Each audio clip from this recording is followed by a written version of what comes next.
ये कहानी एक ऐसे मालिक के ऊपर आधारित है जो अपने नौकरानी को ही प्रेग्नेंट कर देता है, जिसके बाद वो उस बच्चे को एक्सेप्ट नहीं करना चाहता था। और जब उस मालिक के वाइफ को इसके बारे में पता चलता है तो उनके बीच में क्या होता है वो हम आज की इस एक्सप्लेनेशन में देखने वाले हैं। आज मैं जिस मूवी को एक्सप्लेन करने वाला हूँ इस मूवी का नाम है द हाउसमेड और ये मूवी 2010 में रिलीज हुई थी। मूवी के स्टार्टिंग सीन में हम एक लड़की को छत से कूद के आत्महत्या करते हुए देखते हैं। तभी सीन यन नाम की लड़की के ऊपर शिफ्ट होती है जो मूवी की मेन कैरेक्टर है और ये सेउल के एक रेस्टोरेंट में खाना बनाने का काम करती है। तभी यानी अपने पार्टनर को उसी क्राइम सीन पे जाने के लिए बोलती है जहाँ पे उस लड़की ने सुसाइड किया था और होता भी बिल्कुल वैसा ही है। इन्वेस्टिगेशन खत्म होने के बाद यानी अपने फ्रेंड के साथ वहाँ पे पहुँच जाती है और वहाँ पहुँचने के बाद वो उस जगह को बहुत अजीब तरीके से देखने लगती है। अगली सुबह यानी के पास एक मिस्चू नाम की औरत आती है और वो उसे जॉब ऑफर करती है। मिस्चू उसे ये भी बताती है कि वो बहुत बड़े आदमी है और वहाँ तुम्हें एक हाउसमेड का काम करना होगा और मिस्चू उसे ये भी बताती है कि तुम्हें वहाँ पे सैलरी में कोई भी कमी नहीं आएगी। यानी को भी ये बात कहीं ना कहीं ठीक लगती है और वो भी इस जॉब के लिए मान जाती है। इसके बाद मिस्चू यानी को हायरा से मिलवाती है जो कि उसकी होने वाली मालकिन थी। हायरा अभी प्रेग्नेंट थी और उसके पेट में 2 जुड़वा बच्चे थे। इसके अलावा उनका एक बेटा भी था जिसका नाम नामी था।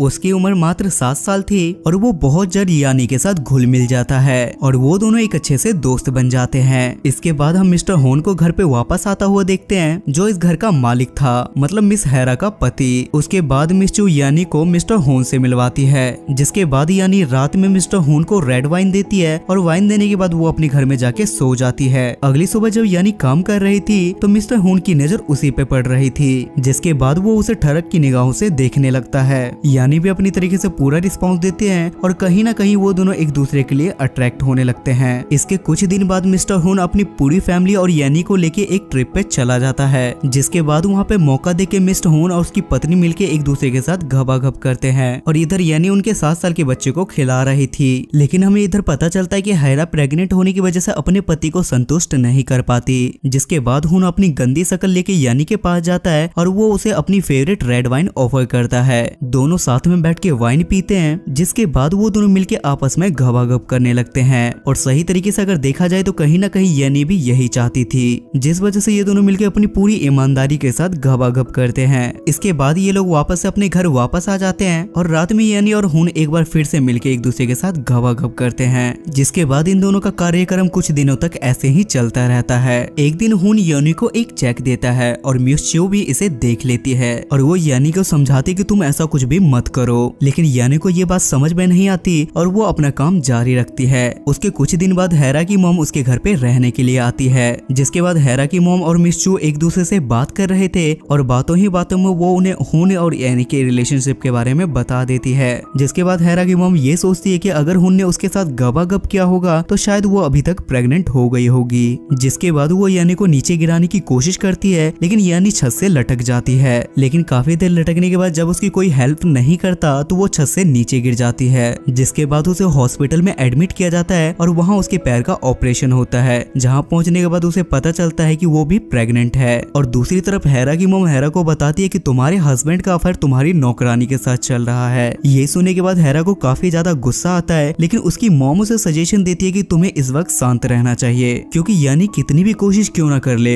होन उसका नहीं होगा। उसके बाद यानी को हॉस्पिटल से छुट्टी दे दी जाती है और वो वापस से घर आ जाती है। जिसके बाद जब यानी आधे रात को अपने कमरे में सो रही थी तो हैरा उसे जान से मारने के लिए आती है, लेकिन हैरा भी एक सीधी सादी लड़की थी जिस वजह से वो ऐसा काम नहीं कर पाती। उसके अगले दिन हैरा और उसकी मॉम यानी को समझाते कि देखो तुम्हें जितने भी पैसे चाहिए तुम हमसे पैसे ले सकती हो, लेकिन ये पैसे लेके तुम अपना अबॉर्शन करवा लो, जिसके बाद हम तुम्हें और पैसे देंगे और तुम्हें ये नौकरी भी छोड़नी होगी। लेकिन यानी माँ बनना चाहती थी और वो उन लोगों से ऐसा करने से साफ मना कर देती है। ये देखने के बाद हैरा को काफी ज्यादा गुस्सा आता है और वो जाके यानी कि रेगुलर दवाई में जाके पॉइजन मिला देती है, जिस वजह से डेली दवाई लेने की वजह से उसका बच्चा पेट में ही मर जाता है। लेकिन इसके बारे में यानी को कुछ भी नहीं पता था और वो डेली वो दवाई खाते चली जाती है। उसके कुछ समय बाद उसके डिलीवरी का टाइम आता है और दूसरी तरफ हैरा भी अपने दोनों जुड़वे बच्चों को जन्म देती है। अगले सीन में हुन अपने बाथटब में यानी को नहाते हुए देखता है, जहाँ वो हुन को बताती है कि मैं भी प्रेग्नेंट हूँ। ये सुनने के बाद हुन उसकी बातों पे कोई जवाब नहीं देता और तभी यानी की बहुत ज्यादा तबीयत खराब हो जाती है। और अगले सीन में हम यानी को हॉस्पिटल में एडमिट देखते हैं, जहाँ हैरा और उसकी मॉम उसे बिना बताए उसके बच्चे का अबॉर्शन करवा देती है।